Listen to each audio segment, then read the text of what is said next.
पुण्यात 3 कामगार मातीच्या ढिगाऱ्यामध्ये अडकलेले आहेत। सिंहगड रोडच्या नांदेड सिटी मधली ही घटना आहे। घटनास्थळी आता अग्निशमन दल देखील दाखल झाल्याची माहिती आहे। एनडीआरएफची टीमही त्या ठिकाणी पोहोचल्याचं कळतंय। यामध्ये एका जणाचा मृत्यू झाल्याची माहिती आहे। दोघांना बाहेर काढण्यातही यश आल्याचं समोर येत आहे। पुण्याच्या सिंहगड रोडवरची ही घटना आहे। एका जणाचा यामध्ये मृत्यू झाल्याचं देखील समोर येत आहे। चंद्रकांत फुंदे आमचे प्रतिनिधी सध्या फोन लाईन वरून आपल्या सोबत आहे। चंद्रकांत, नेमकं काय घडलेलं आहे आणि सध्याची काय परिस्थिती आहे? इकडे महापालिकेची पाईपलाईन खोदण्याचं काम सुरू होतं। कोंडवे धावडे म्हणून गाव आहे तिकडे शिवण्याच्या पलीकडे, तिथे ही पाईपलाईन खोदण्याचं काम सुरू होतं। तो म्हातारीचा ढिगारा जो उपसून काढत येतो अचानक खाली घसरून आला आणि त्याच्यात हे काही कामगार अडकून पडले होते। सुदैवाने दोघांना वाचवण्यात रेस्क्यू टीमला फायर ब्रिगेडला यश आलं। एक जण दगावल्याची प्राथमिक माहिती मिळते, अर्थात अजून त्याला दुजोरा मिळालेला नाही।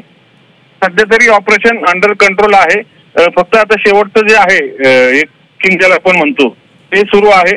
पण एकाचा दुर्दैवी मृत्यू झाल्याची सध्या तरी प्राथमिक माहिती मिळते। नाव अजून अद्याप कळलेले नाही। निश्चितच चंद्रकांत, धन्यवाद या सविस्तर माहितीसाठी।